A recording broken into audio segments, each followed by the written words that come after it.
Hey everyone, this is Kevin from thechesswebsite.com. Today we're in round 4 of the 2015 London Chess Classic. Our opponents are two of the heavyweights. White's going to be played by Nakamura. His opponent playing the black piece is going to be Vishy Anand, former world champion. Nakamura is in second place in the entire Grand Chess Tour. This is the third leg, the London Chess Classic, to the Norway and the Singfield Cup. And knowing that Topalov in first place has kind of faltered, lost 2 of the first 3 rounds, Nakamura's in prime position if he can have a good tournament here to actually win this entire thing. His opponent, though, in 6th place is one of the most dangerous players in the world. It's never a good sign when Vishy Anand is facing off against table. He's just really, really difficult to play against. Always puts you in tough situations. But we'll go ahead and get into it. Starts out with pawn 2, d4, a knight here to f6, knight f3, pawn to e6, pawn c4, pawn d5, pawn to g3, getting into the Catalan opening. Now there's 2 variations that black can kind of get into. We can do the open Catalan opening with pawn taking here on c4, later looking to control that with pawn here to b5, just looking to kind of dominate the queen side of the board. It's going to be difficult to kind of hold on to this pawn the entire game, but kind of hold on to it as much as possible with pawn here to b5. Instead, Anand decides to go ahead and elect for the closed Catalan opening with bishop here to e7. Wants to hold on to this pawn here on d5, his central squares, as long as possible. After bishop to g2, castle on the king side, and then queen here to c2. Anand now plays pawn to c5. We see castle on the king side, and then pawn taking here on d4. You're just usually going to see the pawn take on d4 compared to the pawn taking here on c4. Pawn captures, bishop captures, queen comes up here to c4. Black just usually wants to kind of hold on to his central squares both on e6 and d5, so it's just much more common. It's not the worst thing ever to go ahead and take the other way, but we do see Vishy Anand go with what's more common, pawn taking here on d4. Now after the knight captures on d4, we see queen out here to b6, just putting a little pressure on the center of the board. A rook over here to d1, protecting this knight, and then knight to c6. Now this knight on d4 is not doing too much. This knight on c6 is controlling the center of the board. So Nakamura just decides to go ahead and exchange off material, and then the queen takes here on c6. Now, personally, I'm more of a fan of just taking with the pawn here on c6. Kind of opens up the door for my light square bishop. The closed Catalan opening is typically a cramped position for black early on, and so anything you can do to kind of alleviate some of that tension and pressure is always nice. So this move, I feel like, gives black a little opportunity to get his light square bishop involved into the game. You know, knight to c3 is a pretty common move. We see bishop here to a6. Attacking this pawn right here, this is completely fine to me. A lot of his pieces kind of controlling the center of the board. He has a double bishop pair, so he can maybe get that over here if he wants to control all these diagonals. That's fine as well. But he took it with his queen. That's definitely not bad at all. I don't even have to worry about any more protection on this pawn d5 if I already have another pawn there as well. But he takes with his queen on c6, bishop out here to g5. As we said before, since Nakamura doesn't have his pawn to e3 first, he can get his dark square bishop out involved into the action where it's a little bit more difficult for Vishy Anand since he has kind of this pawn chain, his light toward bishop. It's a little bit more blocked in. It's not doing too much right now. Pawn here to h6. We do see an exchange off the board. Nakamura decided, dark square bishop, especially in these type of openings, is not going to do as much as the light square bishop, and so he decides, okay, that central knight here on f6 was doing more than I wanted it to do, definitely more than the dark square bishop, so he decides to go ahead and exchange off the board. Now black does have a double bishop pair, so he's going to be looking to open up the board a little bit, really use both of these bishops to their fullest potential. Is going to have to wait a little while since his light square bishop is not involved into the action yet. Now knight here to a3, protecting this pawn on c4.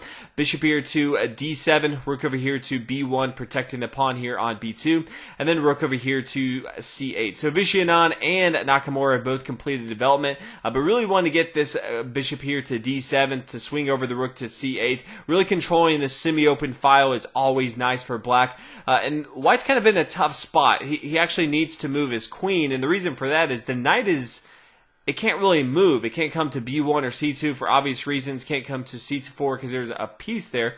But the knight really can't even come to b5 because the queen could just take, and if the pawn takes, then the rook just can come down here to c2 and take. And the issue at hand is if there's any other move besides kind of moving this queen, let's say pawn here to b3, which seems on the surface kind of as a nice little move, a little protection for this pawn here on c4. then this queen to d6 is pretty deadly. It's attacking this knight here on a3, and there's no real good place for this knight to go. If it comes up here to knight to b5, then this bishop can now take, and the pawn can't recapture because the rook should come down here. So all in all, although it doesn't look like the queen has to move, the queen really needs to move. We want the rook to kind of stay here to protect this pawn here on a b2. And so if we kind of look at the moves, the queen to d3 is definitely the best option. It protects this pawn, it still protects this knight right here, and it's kind of the more solid choices. It controls more of the board. So that's what Nakamura does. Queen here to d3. Rook over here to d8, just kind of centralizing the rooks for Vishy Anand. Pawn taking here on d5, and then queen here to a4. And this is one of those moves I think it's important to kind of dig a little deeper into what both players are thinking, because Vishy Anand decides not to just take this material back. Instead, he's kind of just setting all of these little bitty traps for Nakamura to see if he'll fall into them and just see if he can get these slight advantages, or maybe it takes Nakamura an extra 5, 10, 20 minutes sometimes for a move, and hopefully those little small things can add up to an advantage later into the game. The reason he doesn't take right away, Vishy Anand is hoping for maybe pawn takes here on e6. Hey, I've already taken a pawn, I'll go ahead and take another pawn, but this is actually going to be deadly. This queen here on a4 is really just attacking this square here on d1, not even necessarily this rook particularly, because after the bishop comes here to e6, this opens up the door for this rook, a discovered attack on this queen, and more importantly, a discovered attack on the square on d1, because this queen really needs to move. It doesn't want to lose this piece, but there's no real good square for this queen to go. You know, you could always try to protect with pawn here to b3, but let's say you move your queen. You could come over here, a queen here to e3, then all of a sudden this rook's going to come down here, check. It's kind of almost forced to take with your rook here, and then this queen's going to come down. All of a sudden, white's in a ton of trouble. So just that queen being right there is hugely valuable. If you were to see, you know, pawn here to b3 says, hey, if you're going to take my queen, I'm going to take your queen as well. Then all of a sudden, the queen just takes the knight here on a3, and white's down a ton of material as well. So black knows, hey, I'm not going to take this pawn because I can take it back, and this is kind of another opportunity for Nakamura to make a mistake. Now, Nakamura does not make a mistake. He plays rook up here to d2. And this is kind of one of those other moves. If you're just kind of going through the match, you wonder, is he just kind of looking for maybe a triple barrel hill with the two rooks and the queen? But really, he needs to protect the square here on d1. Doesn't want to give up that variation that we looked about. Now we have pawn here to a b5, just solidifying the queen protection right here. Rook over here to d1, getting ready to push forward with this pawn right here. Now the pawn takes, does not want that pawn to push up any further. Now bishop taking on d5, center of the board. Bishop here to c6. Now pawn here to e4. And this is a really nice move. You could see bishop taking here on c6. After the rook takes, we see the rook take, and then the rook's going to take. That's clearly going to be terrible. You don't want to give up your queen right there. Pawn to e4 is a really nice play of using your central pawns in the best ways. Have a nice little outpost for this bishop here on d5. It's very rare that on the 20th move is actually when you play your pawn on the e file for the first time, but Nakamura kind of held on to it, waiting for that moment, and now he is kind of controlling this d5 square that black's held on to most of the game. Vishy Anand plays pawn to a6, just solidifying his pawn chain right here. Pawn up here to h4, starting to attack on the king side. Bishop takes here on d5. You just have to get rid of the central bishop right here. It's just controlling the entire board. It has a nice little outpost. But now after the pawn takes, white now has a pass pawn on board. Anytime you have a pass pawn, I always recommend pushing that pawn. Now queen over here to a b4, and then rook to b1. Now, if you ask me what my vote is, I'm always going to just say pawn here to d6. After pawn to d6, we can see the bishop take here on b1.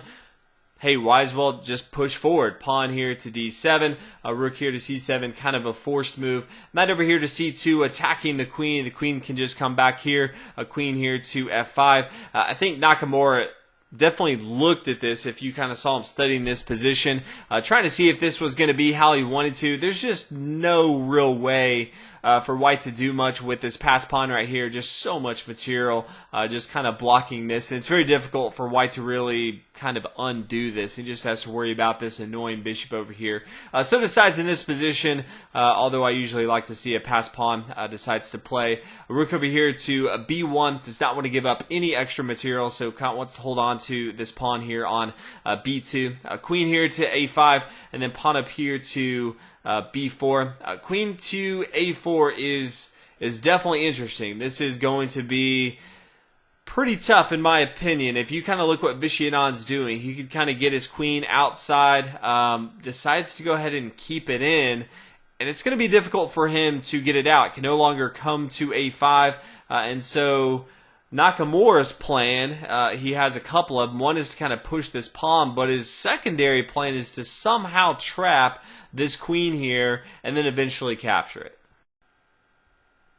So Nakamura is going to play a rook up here to b3, trying to give no room for this queen to move at all. Now bishop here to e7, threatening this pawn right here. Rook over here to e2. Nice little move, kind of one of those, hey, I kind of double dare you to take this pawn right here. If the bishop does take, then all of a sudden this rook can come up here to e4. Pretty dangerous right here. It can just take this bishop. If the bishop moves, the queen is going to fall, so definitely has to worry about that the rest of the game. So after the rook over here to e2, we see a rook to c7, just protecting this bishop so the rook just doesn't come up here right away. Now king here to g2. There's going to be a lot of shenanigans going on in the game, and Nakamura wants to make sure he doesn't need to go right now. He's in a great position.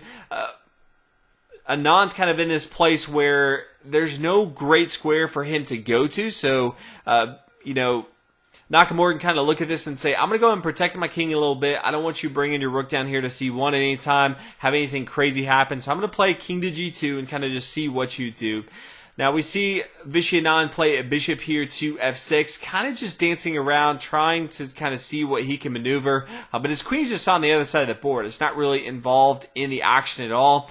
Queen over here to f3, still holding on to the central pawn here on d5. It's important to hold on to that central pawn. Rook over here to e7. Rook over here to d2. Does not want to exchange material off. Wants to kind of use all these pieces to kind of support this pawn. Also wants to hold on to his rook on b3. Doesn't want to use that anywhere because it's blocking off this queen here on a4. Rook over here to d7. Queen over here to e2. Pawn here to g6. Pawn pushing forward to h5. We could see an exchange on the board. Instead, we see pawn here to g5. Now the queen's going to come over here to d1. I think it's fine as well to play knight to c2 first, but decides to go and play queen here to d1, actually protecting this square here on c2, which we'll see a little bit later on. Bishop back here to g7. Anand is just trying to kind of hold on here. His pieces just are not really all in sync. He doesn't have a clear path as far as what he's going to do. But knight here to c2, getting ready to play rook to a3. That's kind of the goal of what we're going for. And so after this, we see the queen come down here to a2. But hey, Nakamura says, I don't really care about your queen over here. I've kind of got it on lockdown, so I'm just going to play a knight over here to e3. My queen is protecting this rook here on b3, and I can get my knight involved into the game. Your queen, it's not doing anything. It's going to be very, very hard, especially with this rook here on b3. So queen here to a1, trying to say, hey, what can I do here? Let's just go and exchange queens off the board, kind of trade down to the very end and see if I can get a draw out of this. The queen's going to come off the board. The bishop's going to come off the board. Rook over here to a2. Swing the bishop back here. Knight here to f5. Nakamura says, yeah, you traded off, but I really like my position on board.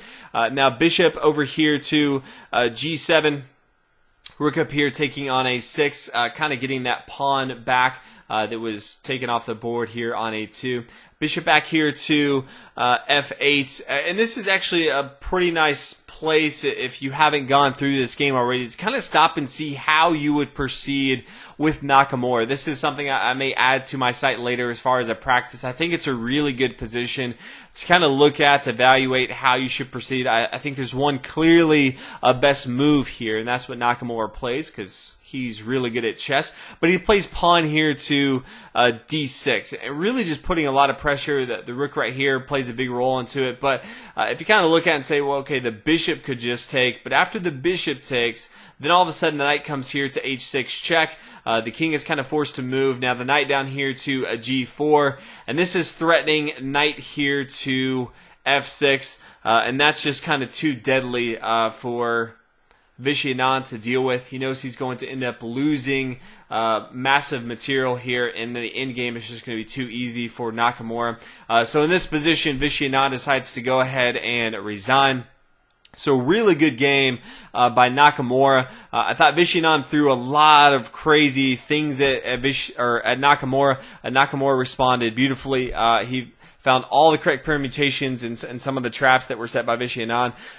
Vishy Anand, I really appreciate the fact that he went for it. There were a lot of places where he could have gone in safe mode and could have just gone for a complete draw, but instead he was playing for the win. He gave us an exciting match. Nakamura on the flip side played extremely well, finished the game as he should have, kind of trapped the queen over here, and from there was able to recognize that, hey, I need to get my knight involved, so what's the best and cleanest way to get that involved?